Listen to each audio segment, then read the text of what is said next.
So I believe next Monday is the first exam for the semester. So the exam's gonna cover everything we've looked at in the course up until through this class. Everything through this class today. So it's not gonna cover what we talked about on Wednesday and Friday.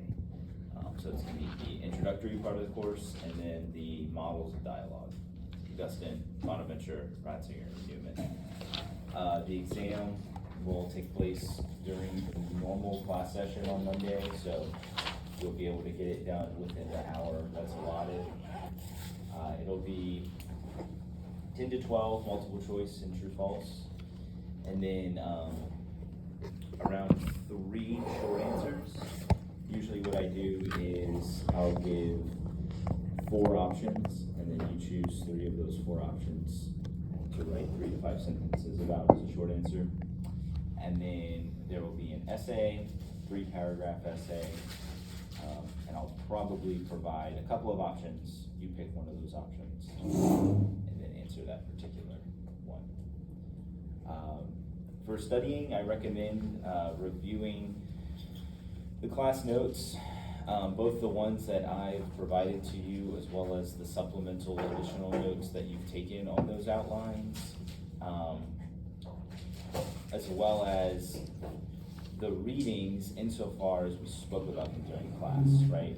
So I'm not gonna ask you about details or anything that from the readings that wasn't also spoken about in class.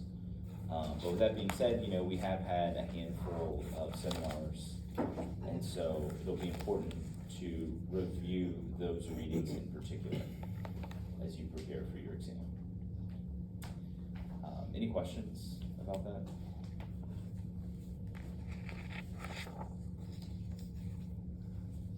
No? All right. Well, let's talk about John Henry Newman today.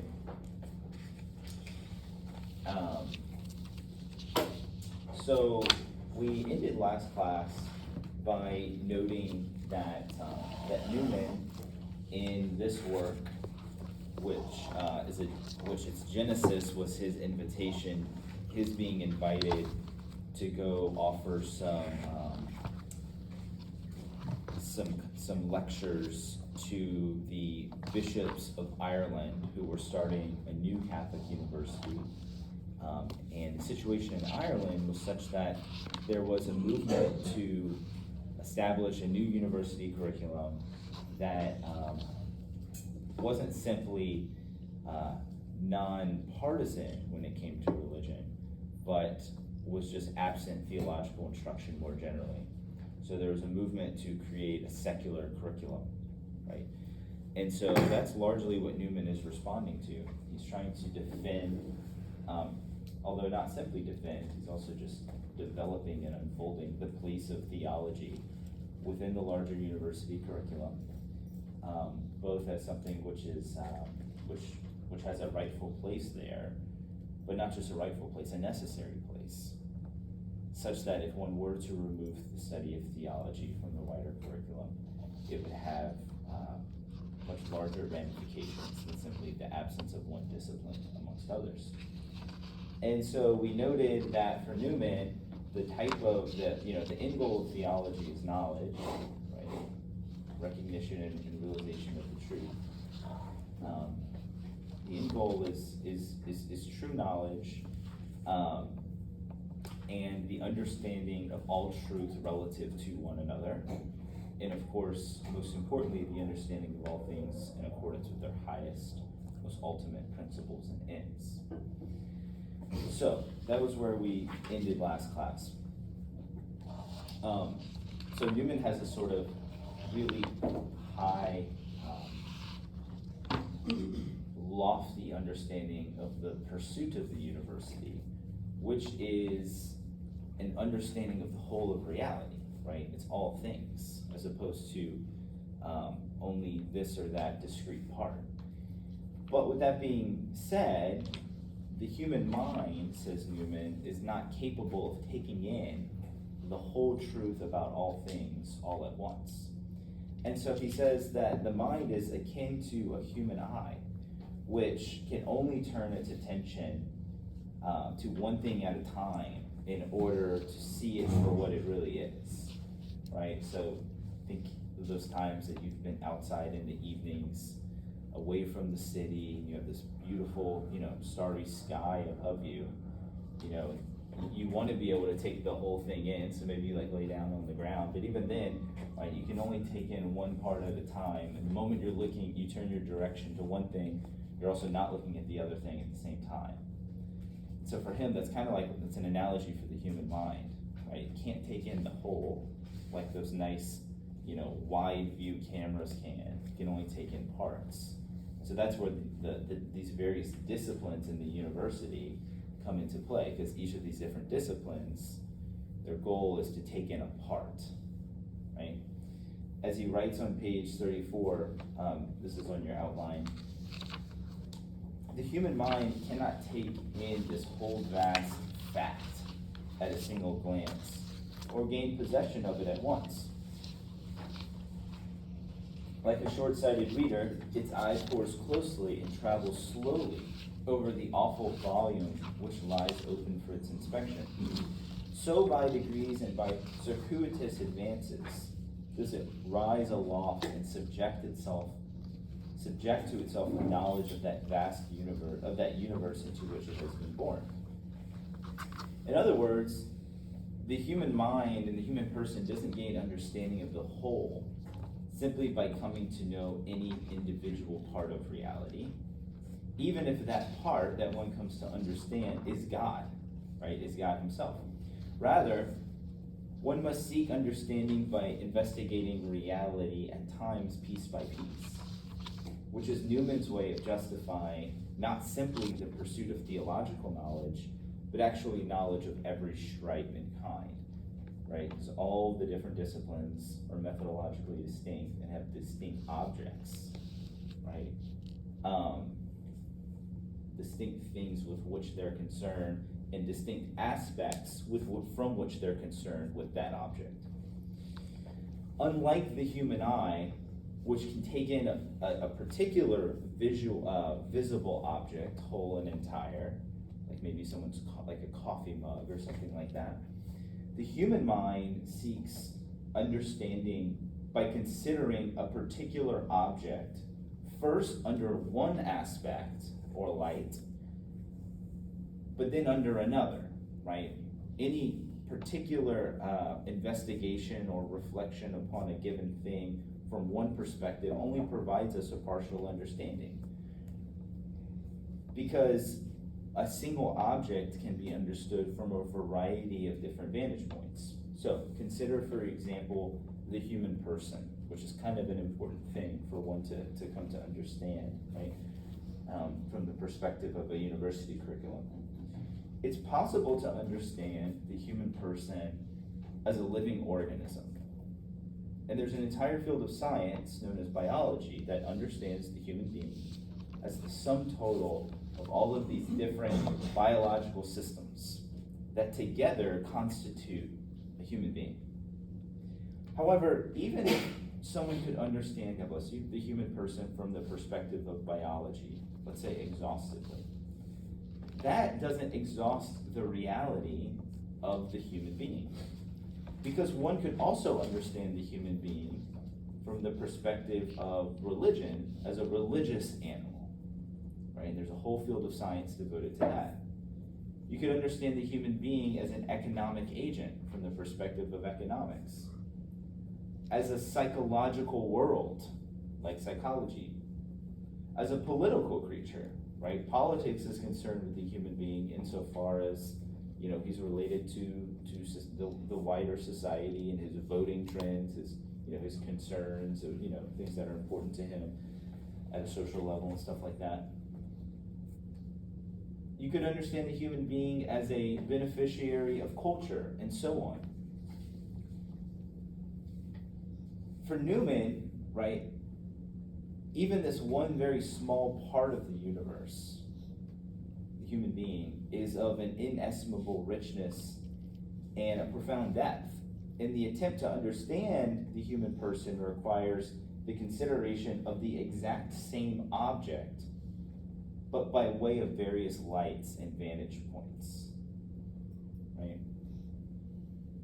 And the human being, the reality of the human person isn't reducible to simply one of those sciences, nor is it reducible simply to a collection of them, right? Rather, each of these different sciences are just one privileged way of understanding the exact same thing, right? But just from different perspectives, different methodologies, right? Different formal lights. But each of these different lines of inquiry, according to Newman, each have something to contribute that the others do not. And so to exclude one science would always be to the detriment of the whole, because that would necessarily entail some sort of limitation. So perhaps it's a limitation in our understanding of the whole structure of reality, right? If you take physics out, right, there's going to be a whole dimension, a whole realm of what's really real that's going to remain inaccessible and unknown to us. The same thing with, with chemistry, with astronomy, right? So the removal of some sciences will actually fragment our understanding of what reality actually consists of. But even beyond that, reality is so complex, right, that the same thing could be understood from all of these different perspectives, such that sometimes the removal of one science doesn't constitute a reduction of our understanding of what makes up the universe, but rather it constitutes a limitation of our full understanding of this universe, right?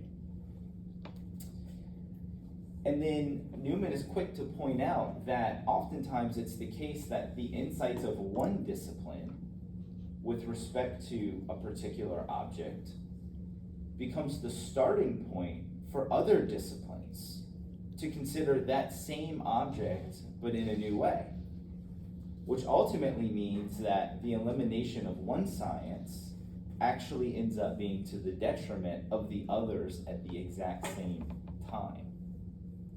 Who can read that passage for us? Page 35 in your outline. Sean? Since then, sciences are the results of mental processes about one and the same subject matter, viewed under its various aspects and true results, as far as they go, yet at the same time, separate and partial, it follows that, on the one hand, they need external assistance, one, by reason of their incompleteness, and on the other, that they are able to afford it to each other, by reason, first, of their independence in themselves, and then of their connection in their subject matter. Viewed altogether, they approach the representation or subjective reflection of the objective truth as nearly as is possible to the human mind, which advances towards the accurate apprehension of that object, in proportion to the number of sciences which he has mastered, and which, when certain signs are away, in such a case has but a definitive apprehension in proportion to the value of the sciences which are thus wanting, and the importance of the field in which they are employed. Very good.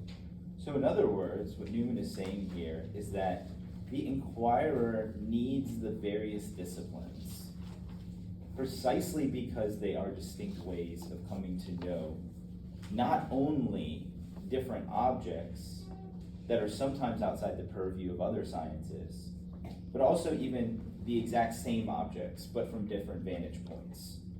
And insofar as any of these different disciplines are omitted from the equation, the human being, the human search for knowledge and understanding, human wisdom is impoverished of true understanding due to a lack of knowledge of the sum total of reality, as well as the relation of part to part. Because that's another part of this too for Newman, right? Is that true knowledge is not just an awareness of individual discrete facts and data, but it's actually the relation between them that constitutes understanding, right?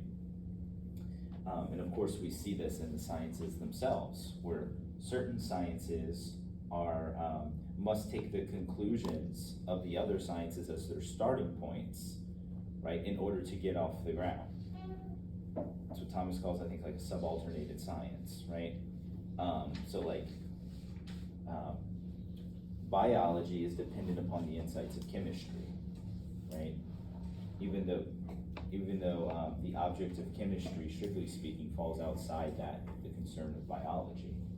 But it has to take the consideration of chemistry into account for biology to make progress in its own field. Likewise, what's true of biology's relation to chemistry is also true of chemistry's relation to physics, right? And so forth. And so all of these different disciplines hang together, right? They hang together and they're mutually dependent upon each other in a certain way, right? Such that the removal or even the lack of development in one can actually have a harmful effect in the other. It can actually prevent and still the development and the maturity of other disciplines. Now, beyond the mere acquisition of knowledge, Newman's also keen to point out that there's a particular discipline that serves as the mother, as the guardian, the servant, sort of like the supervisor of the whole panoply of study in science, and that is philosophy. As he writes on page 38, the comprehension of the bearings of one science on another, and the use of each to each, and the location and limitation and adjustment and due appreciation of them all, one with another, this belongs, I conceive, to a sort of science distinct from all of them, and in some sense a science of sciences, which is my own conception of what is meant by philosophy. Philosophy for Newman is unique relative to the other non-theological disciplines precisely because it's concerned with being as such, as well as things like logic and epistemology. Unlike the other non-philosophical disciplines and the non-theological disciplines, all of which must assume from the get-go a particular methodology in order to get off the ground, in order to even engage in the work of reasoned exploration and investigation, philosophy is uniquely equipped to reflect upon and adjudicate the various methodologies by which one comes to knowledge and understanding, as well as the limitations of a given discipline's truth claims, right? Without philosophy, the other disciplines are intrinsically incapable of delineating their own scope and extent of knowledge concerning reality. But under the guiding light of philosophy, all of the many other non-philosophical disciplines are able to be rightly ordered relative to one another, such that one discipline doesn't overstep its bounds and infringe upon another adjacent discipline in the process. Right? At the beginning of every single science is an act of philosophy. Right? Now, it's just so assumed, it's so common, it's so taken for granted, we don't think about it this way. Right? But it's true, right? All of the different sciences, while they're certainly concerned with a particular object and investigating that object under a particular light, the very method by which they approach that object, the assumptions that they have to make in order to get off the ground and begin their reasoned investigation, right? These are all philosophical assumptions, right? This is where philosophy of science becomes really important in all of this. Because if we're really strict about like the methodology of like physics, for example, or chemistry or biology, what we'll see is that, if biology, for example, is the study of the created order insofar as it's living, and the tools and instruments that it uses to study that aspect of the created order, that aspect of the universe, are all geared towards these things which are living, well, when it comes to the very question of like, why this science is, first of all, why is it a valuable exercise to engage in the first place, right? What is the purpose of this science? right? That question of purpose, that question of execution, right? Those are things which can't be put under the microscope, which can't be subjected to the instruments and the know-how of biology proper, right? But it's something that has to be sort of adjudicated and worked out beforehand, which I'm sure that's something y'all have talked about in your other classes. Have y'all taken a philosophy of science class yet? Yeah. Okay, there you go. So philosophy helps to rightly order the disciplines relative to one another such that they hang together without overstepping their bounds, right, extending beyond themselves into an adjacent discipline, which would be both to the detriment of that discipline itself as well as the discipline that's getting infringed upon. And for Newman, that's true of theology as much as it's true of any of the natural sciences, for example. Because the history of theology witnesses to the fact that it views God and the whole of the created order via the light of divine revelation, where we come to know the ultimate reason and purpose of the universe. But it does not reveal to us scientific and historical knowledge merely for its own sake.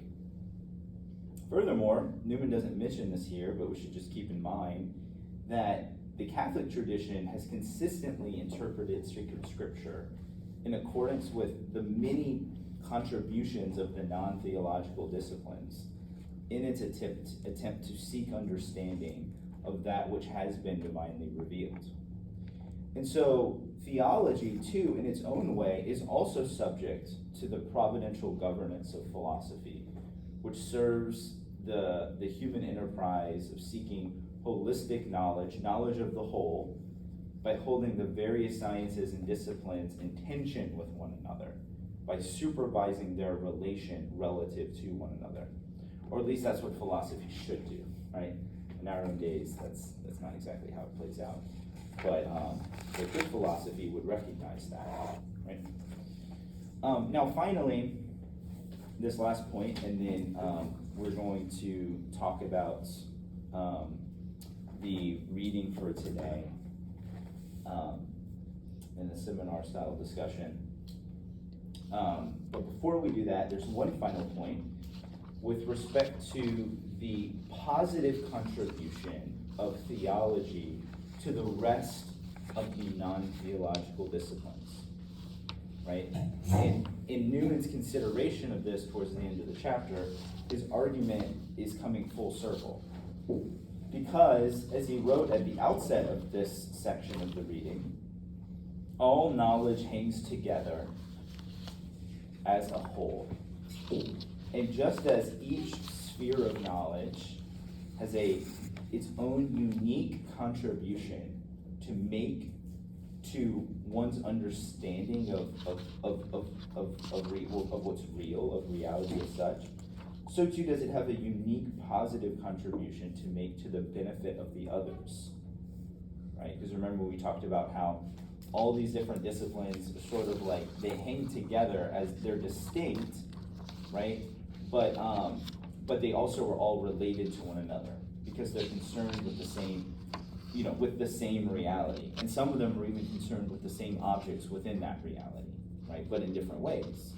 So each of them has its own place, such that the infringement of, or the absence of one relative to the other is going to affect the others, right? As well as our understanding of the whole.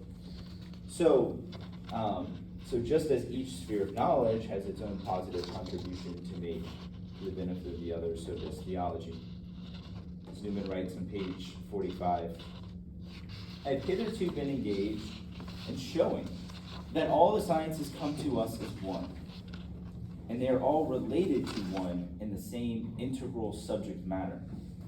That each separately is more or less an abstraction, wholly true as an hypothesis, but not wholly trustworthy in the concrete, conversant with relations more than with facts, with principles more than with agents, needing the support and guarantee of its sister sciences, giving in turn while it takes.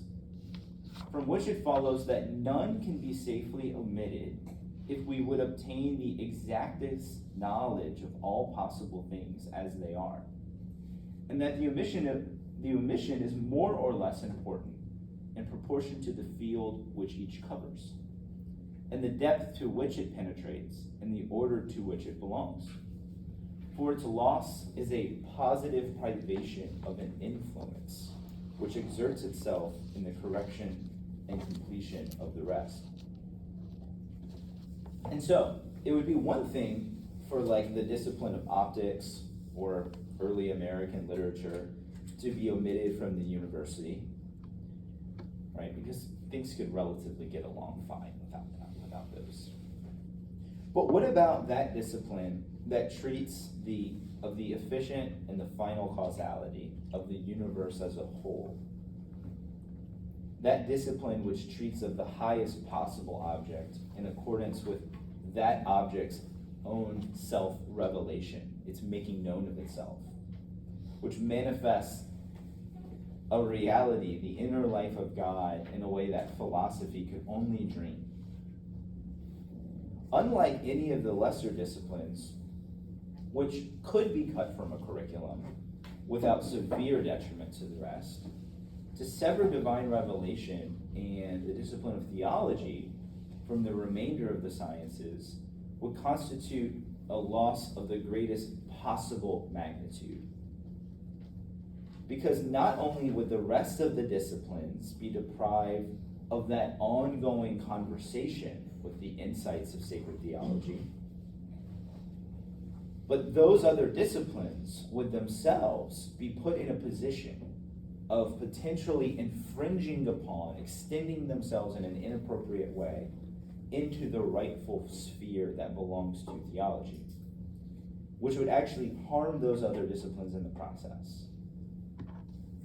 In an ideal world, philosophy would continue to serve as a guardian against such an incursion, such that even if there is a vacuum from the absence of the discipline of theology, science would still hold those other disciplines at bay, right? Say, well, not so fast, they're extending beyond your methodology, right? You can't actually say that, right? That's the ideal world.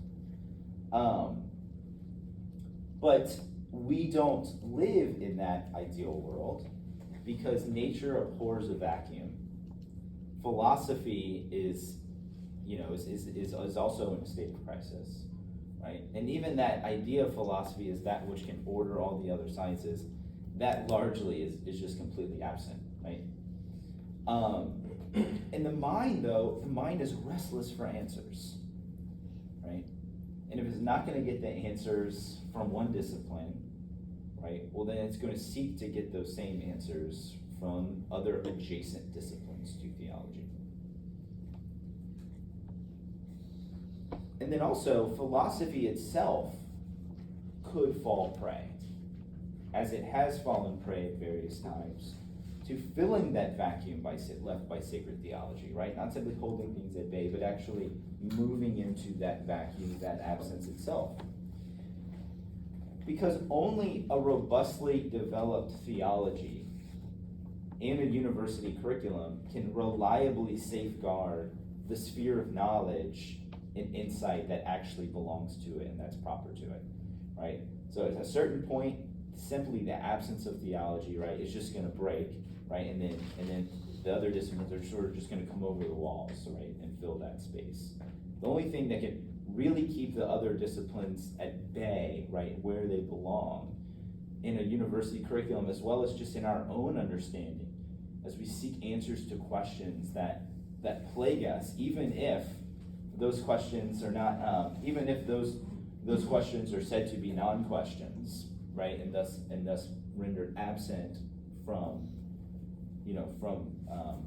college and graduate studies and things like that. The human mind just wants answers in a way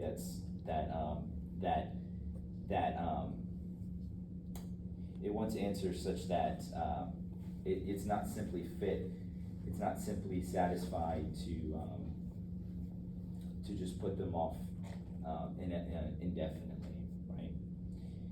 And so if we think back to Ratzinger's Regensburg address, we noted that the removal of God from the horizon of human reason is ultimately to the detriment of the other sciences. Do you remember why Ratzinger said that?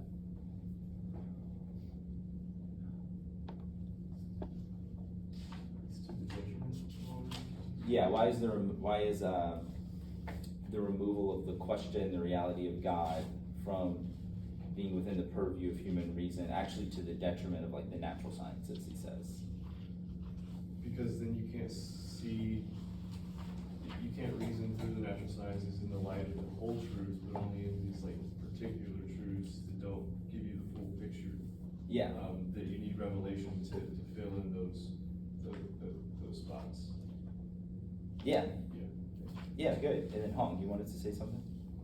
Was your hand up or no? Oh, no. Oh, okay. I didn't. Yeah, I mean, if the foundation of all things isn't logos, isn't reason, isn't law, isn't order, well, then it makes the very discipline of science rather arbitrary and actually sort of an irrational enterprise, right? Because you're sort of cutting off the branch upon which you're sitting. If in the field of science, if you have to make the assumption that if I apply myself hard enough, if I reason just the right way, if I do the right experiments and have the right data set available to me, I'll be able to pierce through the chaos and the seeming disorder and the appearance of lawlessness, right, that the world presents to us, and actually find a deeper order at play, right? Why? Well, because at the foundation, all things are created through logos, but then also the thing I'm using to do the reasoning is actually going to correspond in some sense to that which I'm reasoning about, right?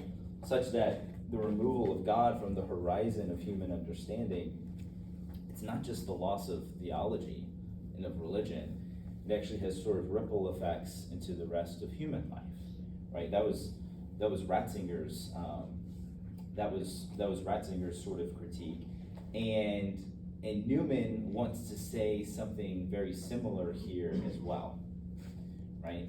Because what is a university curriculum, right? What does it say about the search for knowledge, which is what a university is all about, the search for knowledge and understanding? What does it say about that search when the very question about that and who which is responsible for the whole of reality, and who is responsible for the lawfulness and the order that's being studied in all of these disciplines?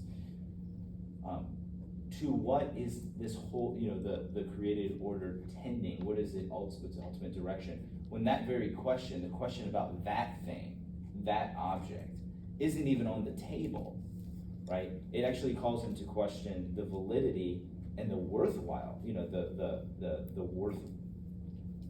worthwhileness, right, of the rest, right? Because now the rest seems to become rather arbitrary, right? When the highest object is no longer even on the table as a point of consideration, right? And then of course it's not simply the highest object, but it's that which should hold all things together into one, because the universe presents itself to us as fragmented, right? It's variety, it's many, it's difference, right?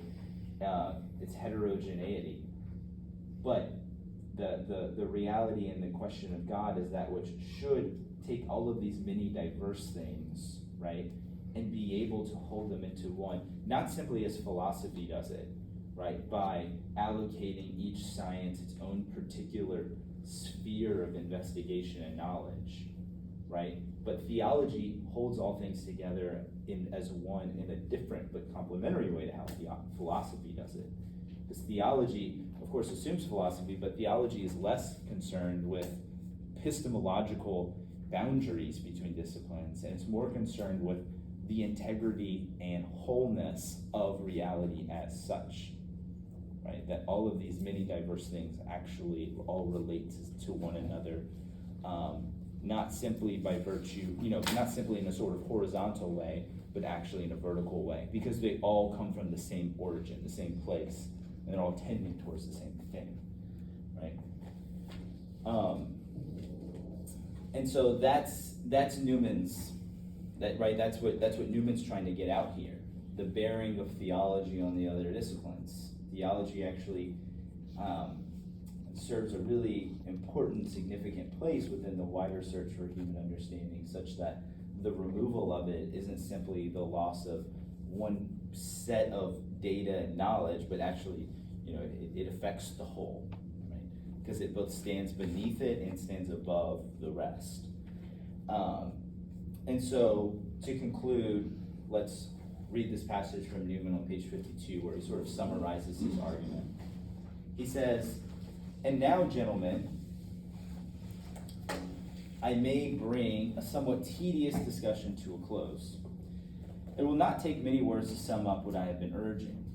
I say then, if the various branches of knowledge, which are the matter of teaching in a university, so hang together that none can be neglected without prejudice to the perfection of the rest, and if theology be a branch of knowledge, of wide reception, of philosophical structure, of unutterable importance, and of supreme influence, to what conclusion are we brought from these two premises but this, that to withdraw theology from the public schools is to impair the completeness and to invalidate the trustworthiness of all that is actually taught in them?